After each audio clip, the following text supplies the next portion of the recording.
I'm concerned massively. I think it's a big wake-up call for Man City, be it in the transfer market or be, Pep Guardiola's future. What's going to happen next? Because that is alarm bells for me. That. Could you mitigate that result against their injury problems right now? You could, but why wait for a week to go in the transfer window to get one of the richest clubs in the world? Let's not get away from Man City. They've got fantastic backers, fantastic owners. Why not get these players in a month ago so they can start the season with them? So I don't understand why you'd wait till the last week to get players, and they should have had them done, weeks ago. So there's a big worry on the recruitment as well. Who's going to come in to strengthen that team? They look far from the team that many have got predicted to be chasing Liverpool down for the title. They look flat today. Unless De Bruyne was going to produce an amazing pass second half and drop it on a sixpence for Raheem Sterling, I couldn't see a goal coming from anywhere else. They were resorting to long distance shots from 25, 30 odd yards, which, when you've got Man City doing that, you know that you've got them rattled. But Leicester, they defended good. I didn't see Johnny Evans stretched, Soyuncu stretched really, Amati at the back, Shay. Never saw them getting disrupted and pulled around.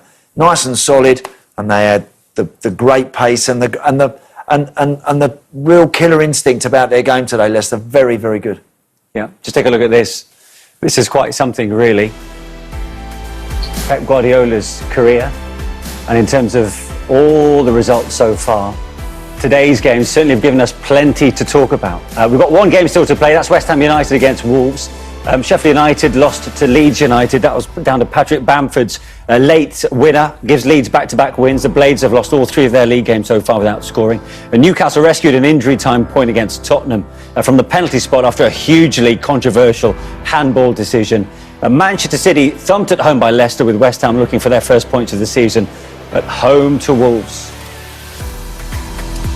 And so as a result of that, Leicester City go back to the top of the table. They've won their first 3 games of a top-flight season for the first time ever. They didn't even manage that when they won the title back in the 15-16 season. Everton, the only other side with a 100% start after 3 games. Arsenal have got a chance, of course. They're away to Liverpool on Monday. Early days, of course, but Chris Wilder's Blades rock bottom without a point or a goal to their name so far. Fulham, West Ham, Burnley all still looking for their first points, with the Hammers to play a little later. You've been part of a fair few famous Leicester wins. Is that right up there with the best of them? No, do you know what it was? I think it was a good performance. We knew that we weren't going to have too much of the ball, so we've set up to infuriate them a bit, try and keep the likes of Rodri off the ball, and when we get it, make a few passes, try and break through their counter press, and then be onto their defensive line. And today it's worked an absolute treat. 25 minutes in, were you worried? No, we weren't worried. They obviously got a great goal to start with, but we knew that if we stuck to this plan that we were always going to create chances ourselves. So obviously to get them like we have, and we've put them all away, so happy days. You scored 2 penalties, won 2 penalties. It is a big part of your game. How do you do that? Is it just a case of getting your body in front of the defender and letting them make the mistake? No, I think it's just one of them. If you both running at speed, I think it's whoever gets there first are always going to be fouled by the player behind, and I've managed to just get my body in front both times and been clipped, so definite penalties. You're going to have to talk us through your second goal. I don't know how you got that elevation on it.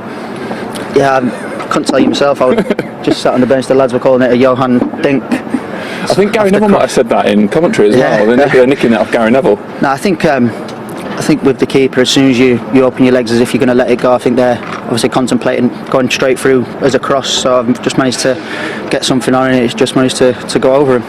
Gary was also saying in commentary that it's maybe a symbol of the class, the subtlety you've added to your game over the years. Is that fair? I always want to improve. It don't matter how old I am. Obviously I'm one of the senior players now, but you want to keep improving each day, and I'm hoping that I'm doing that on the training field. So now it's have a rest tomorrow to recover and get back out there, try and improve even more, and look forward to next week. I don't know what the final total was in terms of your touches, but you only had 8 in the first half. How are you able to be so efficient, like be sort of on the periphery? No, it's one of them. Sometimes the gaffer asks me to stay away from the ball, try and create as much space as I can for other players to have enjoyment on the pitch. And today it was different. It was dropping and kind of do a man-marking job on Rodri. I knew we weren't going to have too much of the ball, but it were all about making sure it was quality when we did have the ball, and like I said, to go through and get the goals to come out with the wins. Really good for the lads. How's the groin? No, it's fine. I've just got just got a slight issue with my hip. I think it's a bit of growth in one of the bones. It just clicks every so often and just gives me a bit of pain, but it's no issues. Okay for next game? Yeah, I'll be absolutely fine. Annoyed you couldn't take the third penalty? No, like I say, it's good that the goals are getting shared around. Shows how much quality we've got and the attacking threat we've got. Thank you, well done. Cheers, thank you.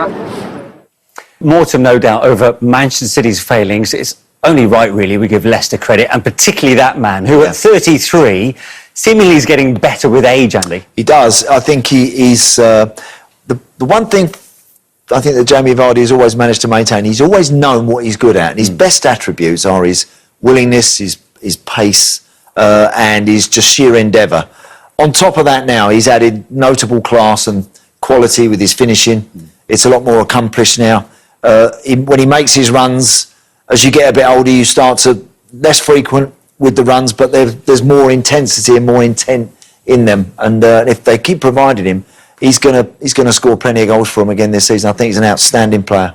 We have to look at that second goal. I mean, that's as cheeky as they come, isn't it, Shay? For Ederson, the goalkeeper hasn't done a lot wrong. You know, he spread himself, and it's just an unbelievable finish by Jamie Vardy. They flick it over the outcoming Ederson, but you know, we'll look again at the defender from Man City is all over the shop, to be honest. But the finish on the end, Manish, is just sublime. You know, I think he's a phenomenal finisher. What about Ederson? Is there anything from a goalkeeping perspective he could have done about it? I think at this point, when he's that close, Manish, you're just trying to spread yourself, make yourself big. And he's done everything right. We work on that in training. You know, spread your legs, open your arms, try and make yourself as big as possible. Yeah, this is interesting, Shay.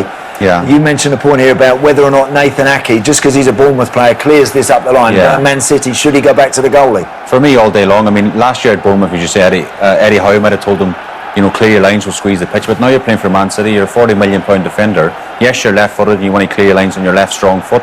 But for me, knock the ball back with your right foot back to Ederson. Guardiola. You know, that's the possession-based football that Man City play. Go back to Ederson, one of the best goalkeepers in the world with keeping the ball, and go out the other side on it.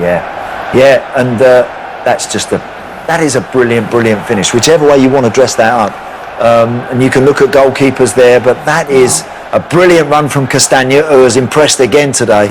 But that is a finish of genuine class. Aguero, Jesus, any of the guys up the other end, on a normal occasion for City would have all marvelled at that finish. I think Brendan Rodgers has to take credit as well for Vardy, because before Brendan went to the football club, you know, Vardy was on the bench times. He was out of form. He was out of sorts. He was chasing out in the wings, trying to track stuff. I think Rodgers got them and says, "Jimmy, we want you in the middle of we want you where you're going to do damage." And I think obviously his goal record, what's it, 5 goals in 3 games at the start of the season? It's 4 of them from the penalty spot. Well, it doesn't matter where he'll take whatever, and that goal today is just phenomenal.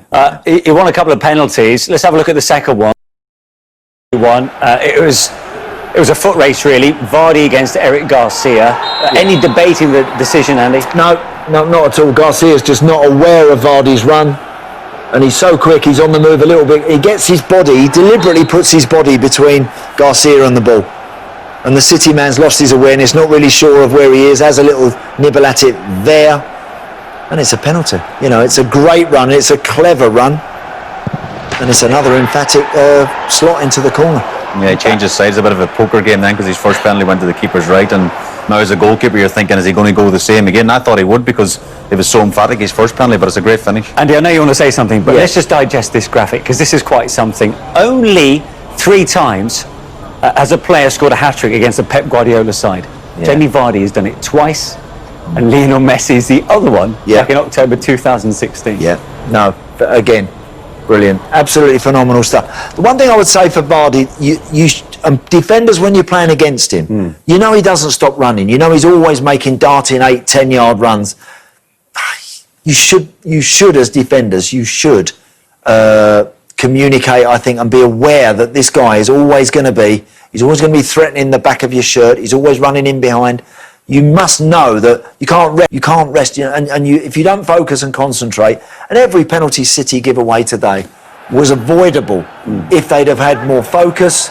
We mentioned about Kyle Walker being in the wrong position here, then he's the wrong side, he tries to again pinch the ball, concedes the penalty, and every time, Shay, it was almost like same thing. Yeah, I mean, the back four today for Man City is a real concern, a real worry. I was sort of saying off air, and Laporte's on the bench, and for me, if Laporte is fit enough to be on the bench, he's fit enough to start the game. He's their best defender, and Garcia and Ake and even the 2 fullbacks, defensively today were found wanting so many times. I mean, that's just you've seen that in the schoolyard. You go, that's a penalty. What are you doing? That's ridiculous defending. Yeah. Worst case, he's got the wrong side. Yeah, we spoke about it at half time, but just chase him back in. He's still got to beat the keeper on a tight angle.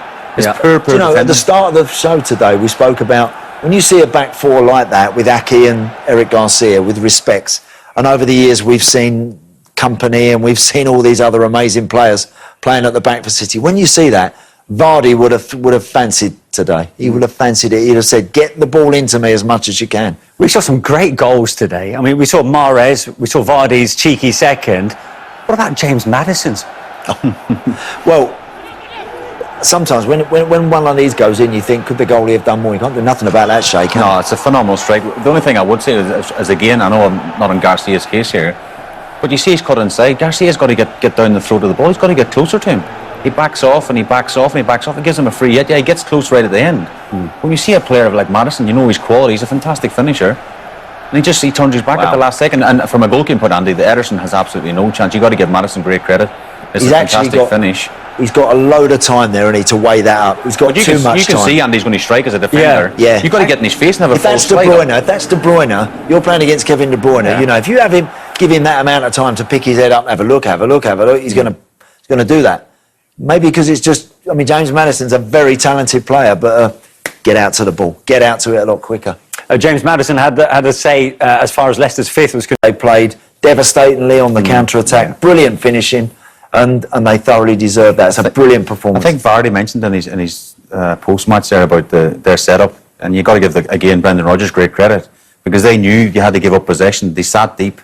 He got on Rodri to stop him sort of dictating the game from there, and they knew with the pace of Barnes and Vardy, they're going to cause them all sorts of problems, and they didn't get fazed by the early goal. It was a set play. We spoke about it at half time. They didn't lose the game plan. They didn't lose the plot. He says, "Okay, we'll still sit in tight. We'll still let them come at us." But the counter attack was on all day long. Really special win.